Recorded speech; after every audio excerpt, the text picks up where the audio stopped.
আপনাকে অনুরোধ করতে চাই, আমাদের নবী আপনার নবী, আমাদের আল্লাহ আপনার আল্লাহ।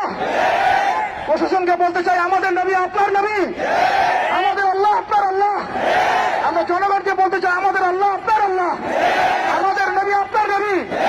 এটা কোনো সাম্প্রদায়িক আন্দোলন নয়, এটা কোনো সাম্প্রদায়িক আন্দোলন নয়, এটা একটা জাতীয় আন্দোলন, এটা একটা জাতীয় আন্দোলন।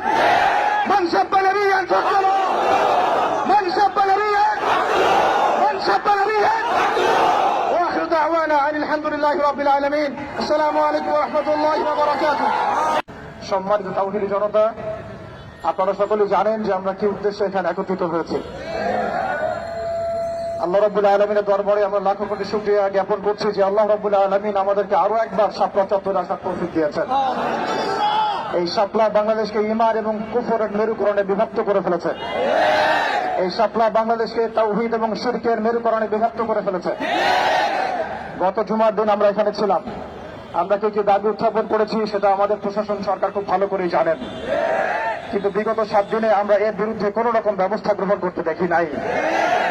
আমরা এখানে তথাকথিত কোনো গণতান্ত্রিক আন্দোলন করতে আসি নাই, আমরা এখানে কোনো ইলেকশন করতে আসি নাই, আমরা এখানে নতুন কোন রাজনৈতিক দল ঘোষণা করতে আসি নাই, আমরা এখানে কোন রাজনৈতিক দলের নেতৃত্ব করতে আসি নাই।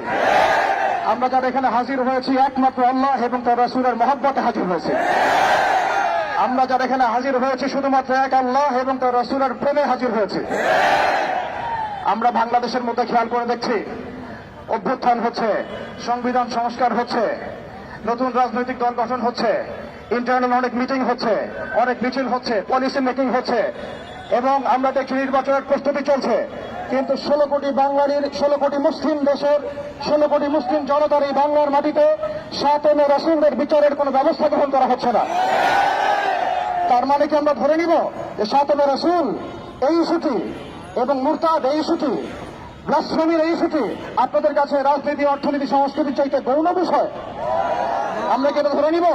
রাসূলুল্লাহ সাল্লাল্লাহু আলাইহি ওয়াসাল্লামের শানের খেলাফ কথা বলা, তার বিরুদ্ধে বক্তব্য দেয়া, লিখনি স্থাপন করা এবং তার বিরুদ্ধে অবস্থান নেওয়া, এটা আপনাদের রাজনীতি, অর্থনীতি, শিক্ষা, সংস্কৃতির চেয়ে বেশি গুরুত্বপূর্ণ? যদি এটা আপনারা প্রচার করতে চান এবং এটা প্রমাণ করতে চান, তাহলে বাংলার তাওহীদি জনতা কিন্তু চুপ করে বসে থাকবে না।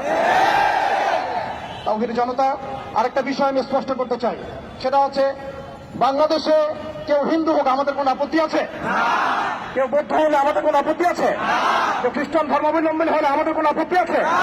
কেউ যদি নাস্তিকও হয়ে যায় আমাদের কোন আপত্তি নাই। কিন্তু নাস্তিকতার দোহাই দিয়ে সেই লেভেলকে ব্যবহার করে যখন আপনি আল্লাহ এবং তার রাসূলের শানে কটূক্তি করবেন, আমাদের আপত্তি তখনই আমরা ঘরে চুপ করে বসে থাকবো না ইনশাআল্লাহ। আপনি নাস্তিক হয়ে জাহান্নামে যান, আমাদের কোন আপত্তি নাই। কিন্তু নাস্তিকতার আদলে আপনি মুসলিমদের সেন্টিমেন্টকে আঘাত করতে পারেন না। আপনি কোন ধর্মের তাবেদার হয়ে ইসলাম ধর্মকে কটূক্তি করতে পারেন না। আপনি ইসলাম ধর্মের এবং তাওহীদি জনতার সেন্টিমেন্টে আঘাত করতে পারেন না। আমরা নবী সাল্লাল্লাহু আলাইহি ওয়াসাল্লামের স্পষ্ট হাদিস শুনিয়েছিলাম, আপনাদের সবার মনে আছে, মান সাব্বা নবিয়্যান ফাকতুলুহু, মান সাব্বা নবিয়্যান, মান সাব্বা নবিয়্যান। এখন আপনারা সবাই জানেন এই দায়িত্ব কার উপর বর্তায়? এই দায়িত্ব বর্তায় আমাদের সরকারের উপরে। সরকার মুসলিম হোক, অমুসলিম হোক, ইন্টারিম হোক অথবা দলীয় সরকার হোক, যে কোনো সরকারই হোক না কেন, তার উপরে দায়িত্ব বর্তায় তারা যেন সাতমে রাসূলের বিচার করেন, তারা যেন আল্লাহ দ্রোহীদের বিচার করেন, তারা যেন ইসলাম বিদ্বেষীদের বিচার করেন, তারা যেন ইসলাম ফোবিয়া যারা ছড়ায় তাদের বিচার করেন। কিন্তু এখন পর্যন্ত আমরা তাদেরকে মামলা নিতে পর্যন্ত দেখি নাই। আমাদের ভাইয়েরা থানায় থানায় ঘুরেছেন, মামলা নেওয়া হয় নাই। এই তথাকথিত গণতান্ত্রিক আইনের এবং এই তাগুতি সিস্টেমের মার পেছে সাতমে রাসূলের মতো স্পর্শকাতর ইস্যুতে মামলা নেওয়া হচ্ছে না। তাহলে কি আমরা এটা প্রমাণ করেছেন আপনারা তাহলে যে তাগুতি বিধান কখনোই সাম্য এবং ইনসাফ কায়েম করতে পারে না? আপনারা নিজেরাই প্রমাণ করেছেন যে তাগুতি বিধান এবং মানব রচিত সংবিধানগুলো, আইনগুলো কখনো মুসলিমদের সেন্টিমেন্টের পক্ষে আসতে পারে না। তারা কখনো সাতমে রাসূলের পর্যন্ত বিচার করতে পারে না। তারা আল্লাহ দ্রোহীদের বিচার করতে পারে না। তারা ইসলাম বিদ্বেষীদের কোনো বিচার করতে পারে না। আপনারা পারেন শুধু দুটো কাজ করতে, এক পশ্চিমাদের তাবেদারি করতে এবং দুই ভারতীয়দের তাবেদারি করতে এবং তাদের অভ্যন্তরীণ দালালদের তাবেদারি করতে। অতএব আমরা আবারও সতর্ক করতে চাই, এই সুস্পষ্ট হাদিসের উপরে আপনারা আমল করুন, অন্যথায় তাওহীদি জনতা শরিয়া আইন বাস্তবায়ন করার প্রক্রিয়ার দিকে হাঁটবে ইনশাআল্লাহ। ইয়া খিলাফ ইয়া শাহাদা। শাহাদাত, হয় খিলাফত না হয় শাহাদাত, হয় খিলাফত না হয় শাহাদাত।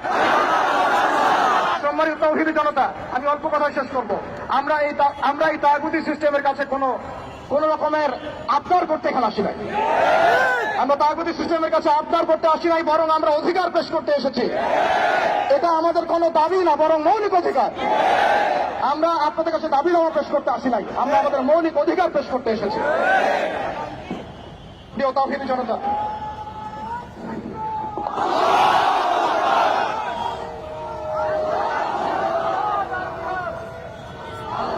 প্রিয় তাওহীদি জনতা, আমাদের হাতে সময় কম, আমি 2 মিনিটে শেষ করছি। আমরা এখানে বিগত জুমায় রাখাল রাহা এবং তার দর্শকদের ব্যাপারে ব্যবস্থা নেওয়ার জন্য এখানে এসেছিলাম, এই দাবি উত্থাপন করার জন্য এসেছিলাম, কিন্তু আমরা এর কোনো বাস্তব প্রতিফলন দেখি নাই। আজকে আমরা আরো বড় পরিসরে দাবি দেওয়া পেশ করব, বরং এটা আমাদের অধিকার। সেটা হচ্ছে শুধু রাখাল রাহা নয়, বরং যত প্রকার সাতেমে রাসূল আছে, যত প্রকার আল্লাহ দ্রোহী আছে, ইসলাম বিদ্বেষী আছে, প্রশাসনের মধ্যে হোক, আমলাতন্ত্রের মধ্যে হোক, এমপি মন্ত্রীর মধ্যে হোক, জনগণের মধ্যে হোক, ব্লগারদের মধ্যে হোক, যে কোনো শ্রেণী পেশার মধ্যে হোক না কেন, তাদের সবার বিচার বাংলার মাটিতে করতে হবে। এখানে আমরা শুধু একজন রাখাল রাহার বিপক্ষে কথা বলতে আসি নাই, আমরা রাখাল রাহার যত রকম দোষর আছে, তাবেদার আছে, সবার বিরুদ্ধে আমাদের অবস্থান স্পষ্ট করতে এসেছে। দ্বিতীয় কথা হচ্ছে, এই সিস্টেম প্রণয়ন করতে হবে এমন ভাবে যাতে আন্তর্জাতিক বিচার ব্যবস্থাকে পর্যালোচনা করে এমন একটা ব্লাসফেমি আইন বাংলাদেশে প্রণয়ন করা হয়, যাতে এই বিষয়গুলোর বিচার তো হয়, ইন ফিউচার ভবিষ্যতে বাংলাদেশের মাটিতে কেউ আল্লাহ এবং তার রাসূলকে কটূক্তি করার সাহস না পায়। এমন একটা আইন আমরা প্রণয়ন করতে চাই আপনাদের মাধ্যমে, এবং এমন একটা আইন প্রণয়নের দাবি করতে চাই আপনাদের কাছে, যে আইনের মধ্য দিয়ে আগামীর বাংলাদেশে কোন প্রজন্ম গড়ে উঠবে না যারা আল্লাহ এবং তার রাসূলকে গালিগালাজ করে। আমরা জানি আপনারা শরিয়া কায়েম করতে পারবেন না, আমরা জানি আপনারা ইমান কায়েম করতে পারবেন না, আমরা জানি যে আপনারা আল্লাহর বিধানকে আল্লাহর জমিনে বাস্তবায়ন করার ক্ষমতা রাখেন না, কিন্তু অন্তত সাতেমদের বিচারের আইনটা বাস্তবায়ন করে নিজেদের ইমান এবং মুসলিমত্বের ন্যূনতম পরিচয়টুকু দেন। নিজেদের ইমান এবং মুসলিমত্বের ন্যূনতম পরিচয়টুকু আপনারা প্রদান করেন। প্রিয় তাওহীদি জনতা, আমরা শেষ কথা বলছি এটাই, যে আমাদের সরকার এদের বিরুদ্ধে আমাদের অবস্থান নয়, আমাদের প্রশাসন তাদের বিরুদ্ধে আমাদের অবস্থান নয়, আমাদের জনগণ তাদের বিরুদ্ধে আমাদের অবস্থান নয়। আমরা আজকে চাইলে এখানে কোটি মানুষের সমাবেশ করতে পারতাম। আমরা ওয়ার্ল্ড অ্যাফেয়ার্স বুঝি, আমরা জিও পলিটিক্স বুঝি, আমরা দেশের অভ্যন্তরীণ বিশৃঙ্খলাগুলো বুঝি, কিন্তু আমরা সাতেমে রাসূলের ইস্যুতে কেউ চুপ থাকবো না ইনশাআল্লাহ। যতদিন পর্যন্ত আপনারা এটা বাস্তবায়ন করবেন না, ততদিন পর্যন্ত বাংলা তাওহীদি জনতা ঘরে কখনোই চুপ করে বসে থাকবে না।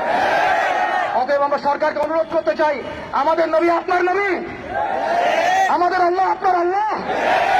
প্রশাসনকে বলতে চাই, আমাদের নবী আপনার নবী, আমাদের আল্লাহ আপনার আল্লাহ। আমরা জনগণকে বলতে চাই, আমাদের আল্লাহ আপনার আল্লাহ, আমাদের নবী আপনার নবী। এটা কোনো সাম্প্রদায়িক আন্দোলন নয়, এটা কোনো সাম্প্রদায়িক আন্দোলন নয়, এটা একটা জাতীয় আন্দোলন, এটা একটা জাতীয় আন্দোলন।